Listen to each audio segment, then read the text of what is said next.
तो इसका पार्ट 2 इसका डिस्कस करते हैं। पार्ट 1 अगर आपने नहीं देखा है तो आप उसको देख के आ जाना। तो ये जो हमारा एंड का ये वैश्वीकरण के सिद्धांत तो मैंने आपको पहले बता दिया था, अति वैश्विकतावादी। अब हम करते हैं श्यानवादी, ठीक है। तो इसके ऊपर आज हम चर्चा करते हैं। तो क्या क्या कहता है कि इसके बारे में अच्छी तरीके से जानते हैं क्या चीज़ है। तो इसको ना दूसरी लहर भी कह सकते हैं हम, ठीक है। तो इसकी तीन लहर हैं। तो पहली लहर मैंने आपको बता दी, दूसरी लहर है। तो इसमें ना क्या होता है, मैं वैश्वीकरण के बारे में कुछ खास हमें बताया नहीं जाता, इसमें कोई खास जानकारी नहीं दी जाती। उसमें ना राजनीतिक के कारण होते हैं ना, उसको ना बढ़ चढ़ के इसमें बताया जाता है। अब इसके कुछ समर्थक हैं, तो आइए उनके नाम जानते हैं।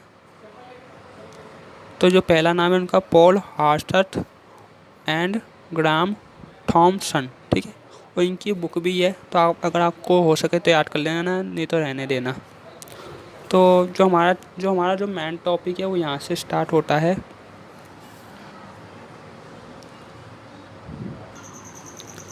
तो दोस्तों इसमें हमको क्या बताया जाता है, तो वादियों ने ना क्या कहा है कि राष्ट्र की पहचान ना एक इतिहास है, और ये ना लोकप्रिय कल्पना भी है।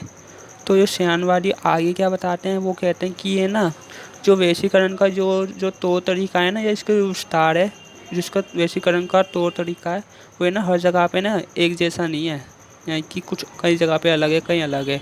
तो उदाहरण के रूप में समझे तो उप सहारा अफ्रीका के देश, पूर्वी एशिया और यूरोप के राष्ट्रों की तुलना में वैश्वीकरण की अर्थव्यवस्था के साथ बहुत कम एकत्रित है।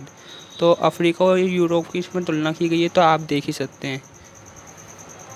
तो वैश्वीकरण के कारण ना अफ्रीका के कई हिस्सों में ना गरीबी और असमानताएं भी बढ़ी हैं। जो वैश्वीकरण हुआ ना, इससे ना जो अमीर देश हैं वो तो अमीर हो गए हैं, लेकिन जो गरीब देश थे वो तो गरीब ही हो गए। तो इन्होंने अफ्रीका को चुना है। तो आगे क्या है कि ये ना आपने देखा होगा कि मैकडोनल्ड आज पूरी दुनिया में फैल गया है। हर जगह पे आपको मिलेगा मैकडोनल्ड, अमेरिका में हर जगह पे। लेकिन ना ज़रूरी नहीं है कि वहाँ पे जैसे कि अमेरिका में जो डिश पसंद है कि वो डिश बनाएंगे।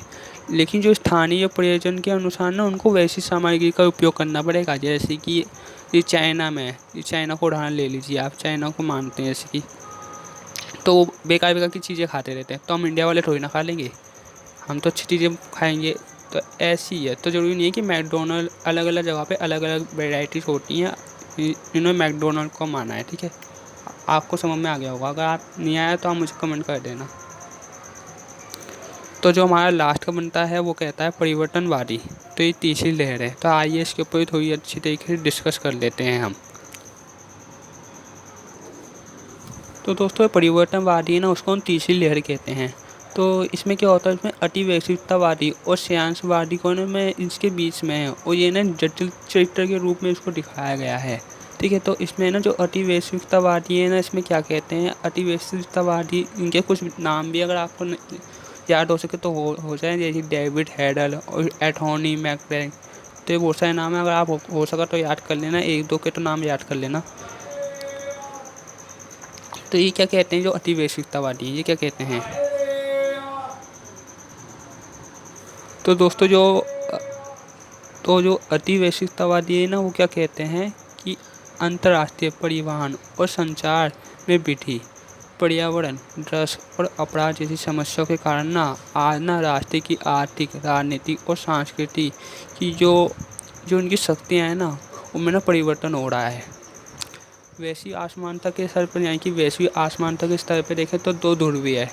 तो उसमें तीसरा है ना, तीसरा स्तरीय भी हो जाता है, यानी कि द्वितीय विश्व युद्ध के बाद दो ध्रुवीय हो गया था। तो तीसरा जो क्या निकला था, तीसरे थे गुटनिरपेक्ष वाले। तो उसमें क्या था, तो इन्होंने कुछ नाम दिए गए हैं।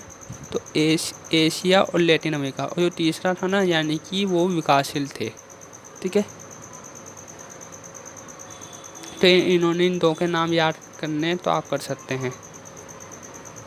तो बस इसमें यही बताया गया है। और फिर आगे क्या कहते हैं, इसमें कहते हैं कि सांस्कृतिक के क्षेत्र में देखें ना, तो राष्ट्र की संस्कृति जैसे कि फिल्म, भोजन, धर्म और फैशन अंतर्राष्ट्रीय की जानकारी को है ना, इसने ना प्रभावित होते हैं, इससे ना इन सब से ना प्रभावित होते हैं इन सभी चीज़ों से। और ये राष्ट्र की संस्कृति है, वैश्विक की संस्कृति से ना ये अलग है, नहीं है।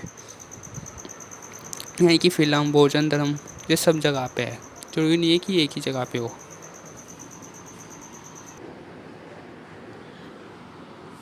जो वेश और ये हमारा एंडिंग ये टॉपिक है। तो आपको पता ही होगा वैश्वीकरण और संप्रभुता के बारे में। अगर आपको नहीं पता तो यूट्यूब पर देख लेना।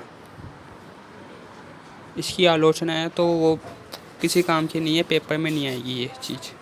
जो मैंने आपको करवाया यही आ सकते हैं पेपर में।